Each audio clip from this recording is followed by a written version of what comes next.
Welcome to class 10 juniors. आज हम class 10 के एसिड्स, बेसिस एंड सॉल्ट्स का एक नया टॉपिक करेंगे, that is what do all acids and all bases have in common. So let's get started. So सबसे पहले हम देखेंगे how do acids and bases react with metals. तो यहाँ पर हमने एक एक्टिविटी परफॉर्म की जहां पे मैंने टेस्ट ट्यूब में जिंक ग्रैन्यूल्स ले लिए and I have added dilute sulphuric acid in it. जैसे ही मैंने इसके अंदर डाइल्यूट सल्फ्यूरिक एसिड डाला, यहाँ पर आपको हाइड्रोजन गैस के बबल्स दिख रहे होंगे। तो बेसिकली हाइड्रोजन गैस प्रोड्यूस हुई। इसका मतलब ये है कि जैसे मैंने एसिड या मेटल को रिएक्ट करवाया तो एक हाइड्रोजन गैस तो पक्का है जो निकलेगी ही निकलेगी। इस हाइड्रोजन गैस को मैंने डिलीवरी ट्यूब के थ्रू यहाँ से सोप सॉल्यूशन से पास कराया, सो दैट यहाँ पे सोप जो है एक बबल बना ले, मतलब एक सोप बबल हमारे पास आ जाए जिसके अंदर हाइड्रोजन फिल हो। एंड उसके बाद मैंने इस हाइड्रोजन गैस को चेक किया कैंडल के थ्रू, मतलब मैंने इन बबल्स को कैंडल के थ्रू बर्न करने की कोशिश किया। एंड जब मैंने इन्हें बर्न किया तो एक पॉप साउंड प्रोड्यूस हो रही थी। तो इस पॉप साउंड की वजह से मुझे रियलाइज हो गया that this is hydrogen gas. Now when acid reacts with metal it gives me salt plus hydrogen gas। तो जब भी कोई एसिड मेटल के साथ रिएक्ट करेगा तो वो सॉल्ट देगा और हाइड्रोजन गैस देगा।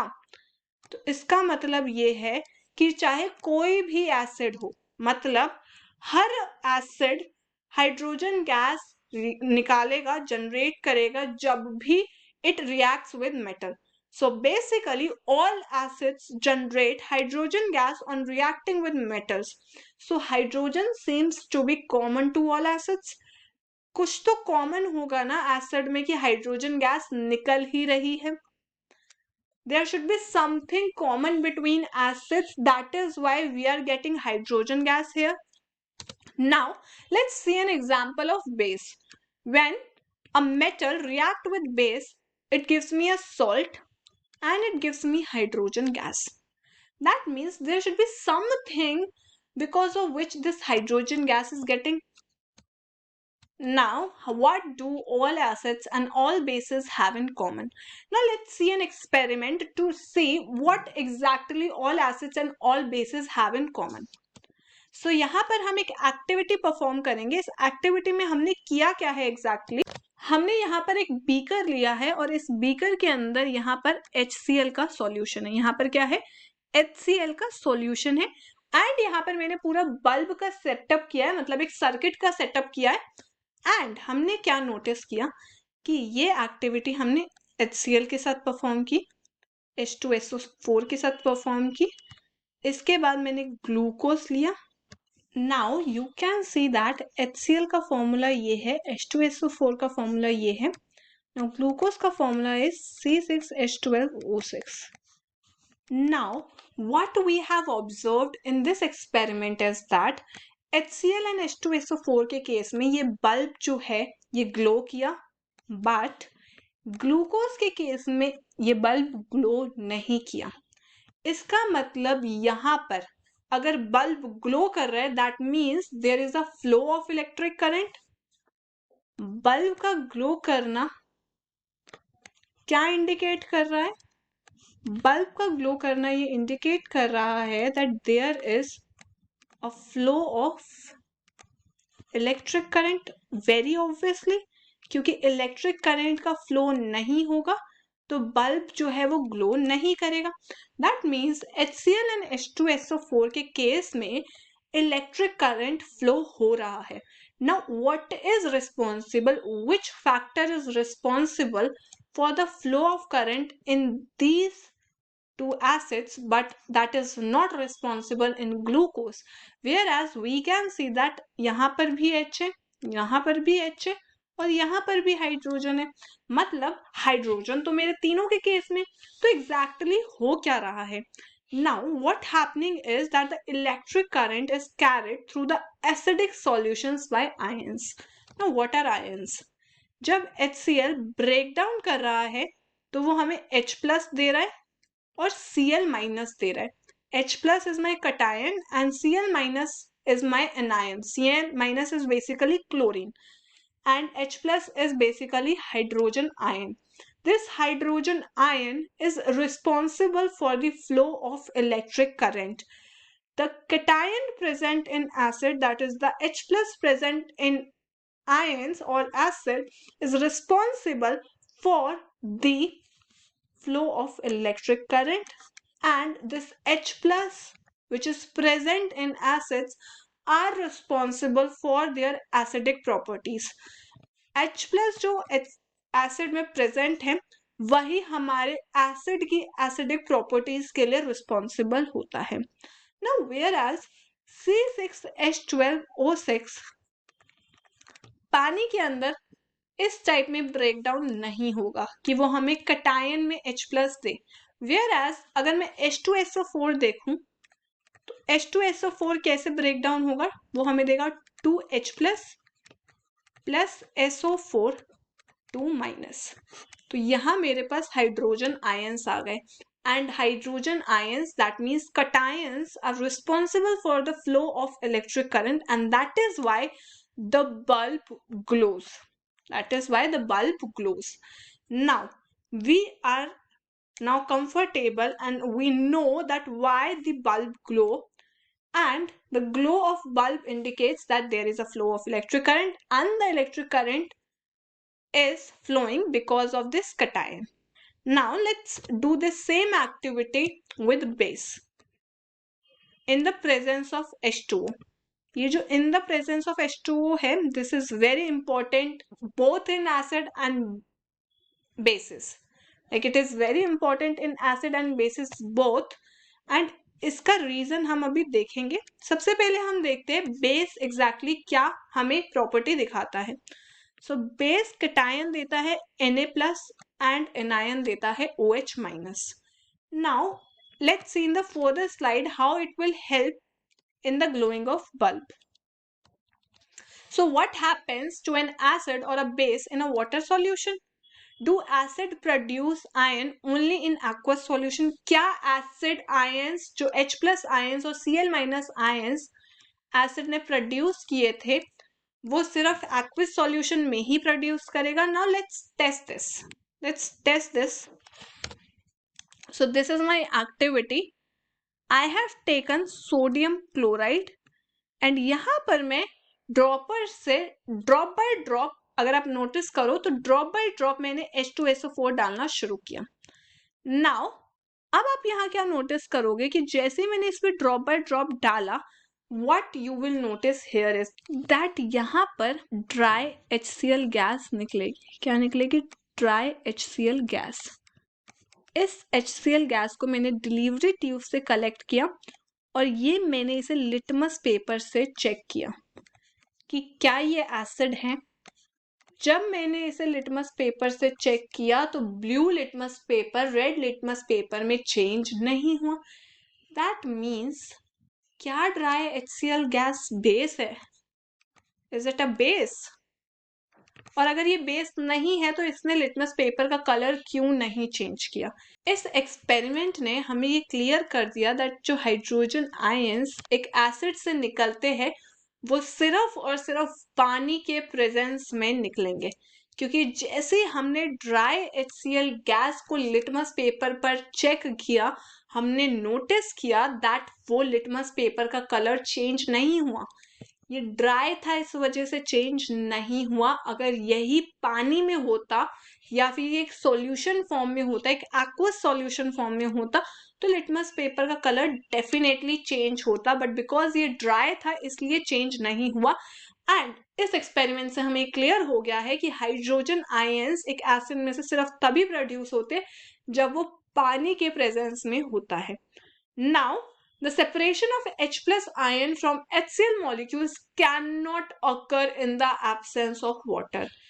This is very obvious कि जो H plus ion है वो HCl या किसी भी एसिड में से तब तक सेपरेट नहीं होगा जब तक वो पानी में नहीं है. In the absence of water वो सेपरेट नहीं हो सकता. नाउ HCl गैस जो है वो लिटमस पेपर का कलर चेंज नहीं करता, मतलब वो ब्लू को रेड में कन्वर्ट नहीं करता, but HCl solution blue litmus paper को रेड कलर में चेंज करता है. एंड हमें क्लियर हो गया है that in the presence of water H plus ions में टूटता है कोई एसिड. दैट मीन्स अगर HCl पानी के अंदर होगा तो वो H+ आयन में टूटेगा और वो H3O+ बना लेगा। अब ये ऐसा क्यों बनाएगा? बिकॉज हाइड्रोजन आयंस जो होते हैं, दैट मीन्स H+ जो होते हैं, H+ can not exist alone but they exist after combining with water molecules. जो हमारे H+ आयंस हैं वो अकेले एग्जिस्ट नहीं कर सकते हैं, वो पानी के साथ मिक्स होकर H3O+ बनाते हैं, जिसको हम हाइड्रोनियम आयन बोलते हैं। तो दैट मीन्स कि इस तरीके की रिएक्शन ही पॉसिबल है, and that is the reason मैंने आपको कहा था कि बेस के केस में भी पानी के प्रेजेंस में ही ये टूटेंगे।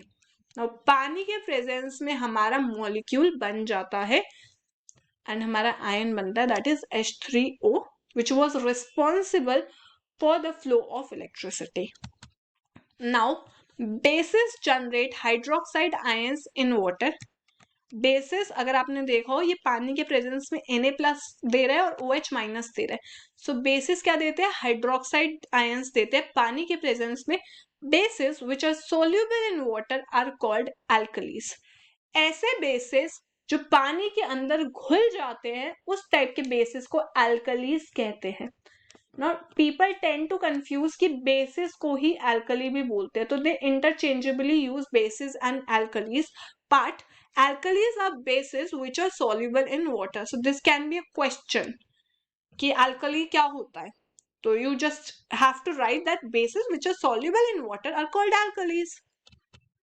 Now, how do acids and bases react with each other? Now we know this that base के अंदर अगर हम 2 ड्रॉप फिनोफ्थलीन सॉल्यूशन डालेंगे तो वो कौन सा कलर देगा?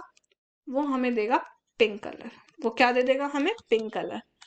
नाउ अगर इसके अंदर मैं एसिड डालूंगी तो जो पिंक कलर है वो डिसअपियर हो जाएगा, क्योंकि बेस ने जो एसिड है वो बेस के अंदर डालकर न्यूट्रलाइज इफेक्ट कर देगा। बिकॉज न्यूट्रलाइजेशन हो जाएगा, इसकी वजह से कलर डिसअपियर हो जाता है। बिकॉज न्यूट्रल फॉर्म में फिनोफ्थलीन नो कलर शो करता है। क्या शो करता है? No colour. So base plus acid gives salt plus water.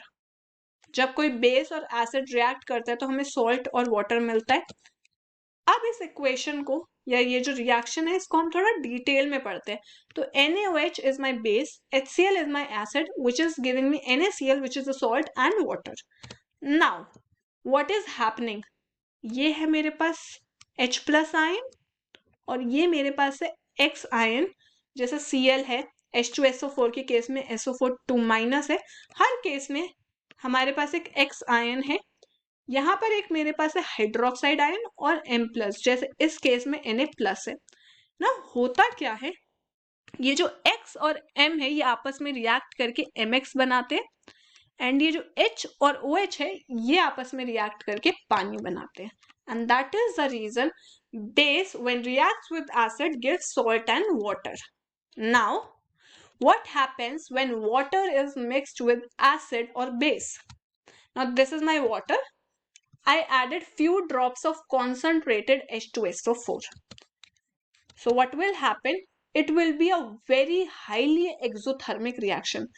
Exothermic reaction होती है जिस रिएक्शन में टेम्परेचर इंक्रीज कर जाता है। मतलब जिस टेस्ट ट्यूब में आप इस रिएक्शन को कर रहे होगे, आप नोटिस करोगे वो टेस्ट ट्यूब गर्म हो जाएगी।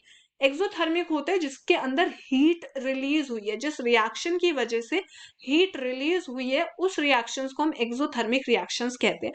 मतलब जब हम पानी के अंदर H2SO4 डालते हैं, so that means it is a highly exothermic reaction. But let's see an opposite. मैं एसिड के अंदर पानी डालती हूँ। मैंने टेस्ट ट्यूब में पहले एसिड लिया और उसके अंदर मैंने पानी डाला।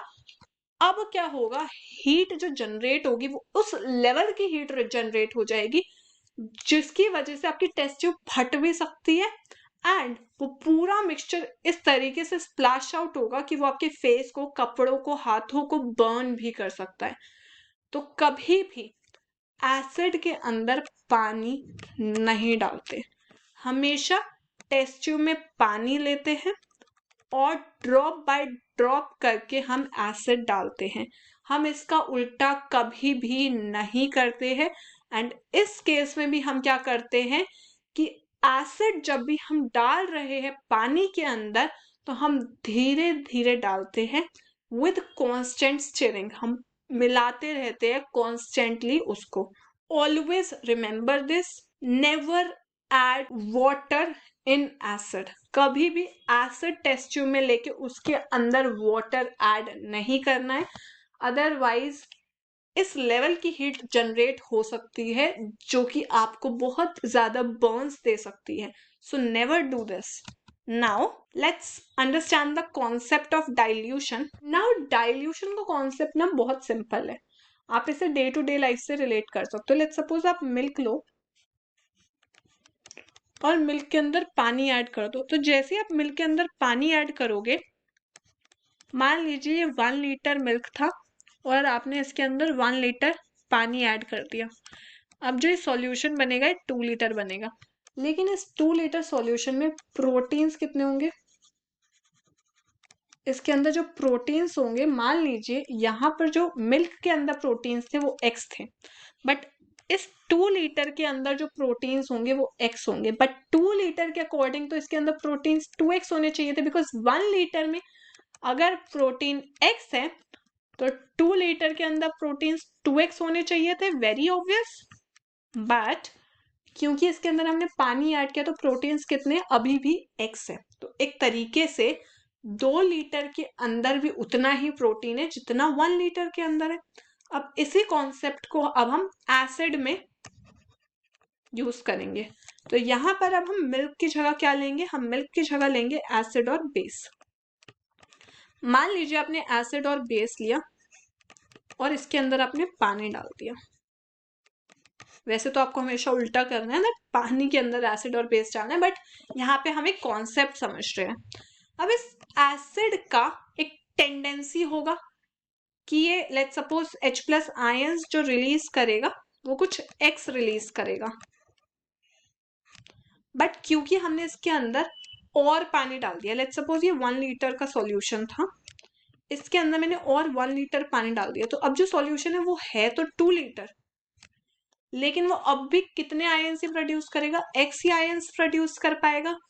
तो हमारा क्या होता है, यहाँ पर 2 लीटर के अकॉर्डिंग तो इसको 2x आयंस प्रोड्यूस करने चाहिए थे, बट जब हम एसिड और बेस को पानी के साथ मिक्स कर देते हैं तो हमारे जो आयंस का कंसंट्रेशन है पर यूनिट वॉल्यूम के अकॉर्डिंग जो कंसंट्रेशन है आयंस का वो डिक्रीज कर जाता है।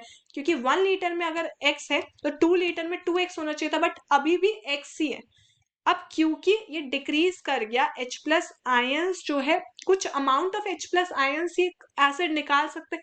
अब अगर हम उसमें पानी डालते रहेंगे तो आयंस का जो अमाउंट है वो कांस्टेंट हो जाएगा और जो हमारा कॉन्सेंट्रेशन ऑफ आयंस है वो उस सॉल्यूशन के अंदर डिक्रीज कर जाएगा। इस प्रोसेस को हम डाइल्यूशन कहते हैं।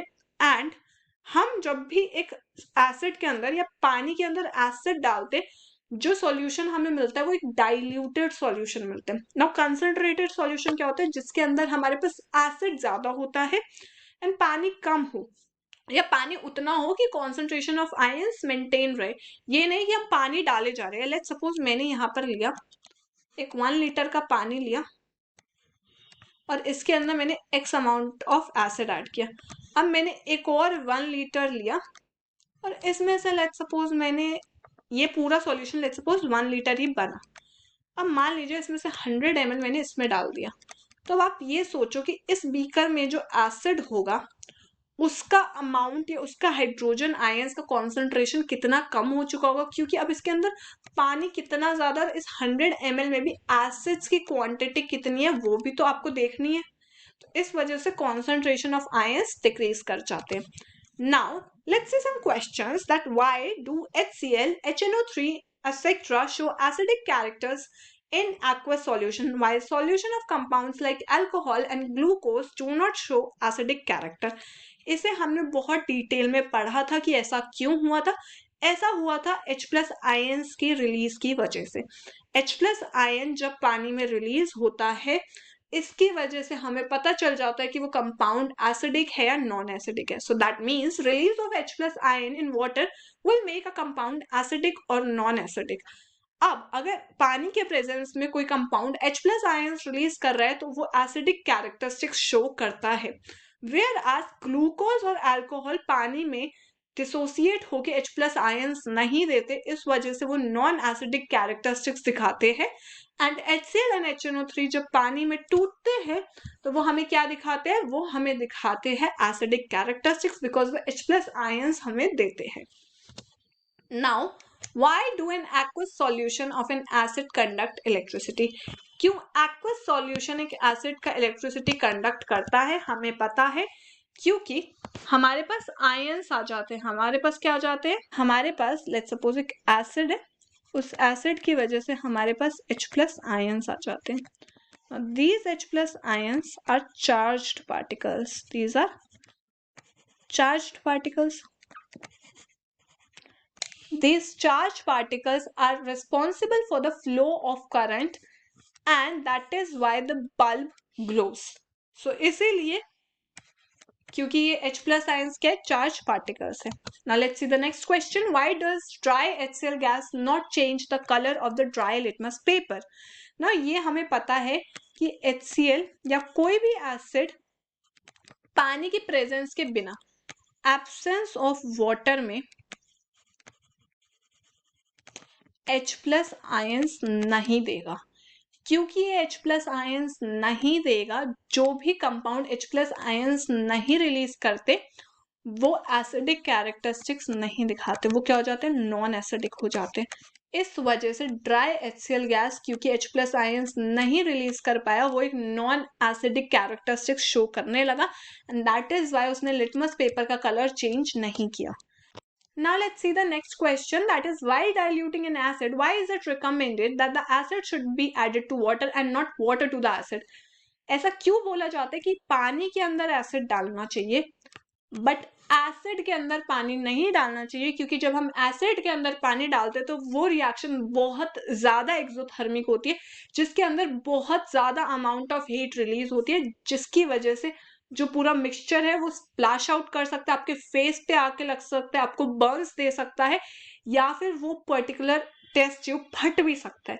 तो इस वजह से हम रिकमेंड नहीं करते that water to the acid. Now the next question is, how is the concentration of hydronium ions affected when a solution of an acid is diluted? Now ये हमने पढ़ा था concept of dilution में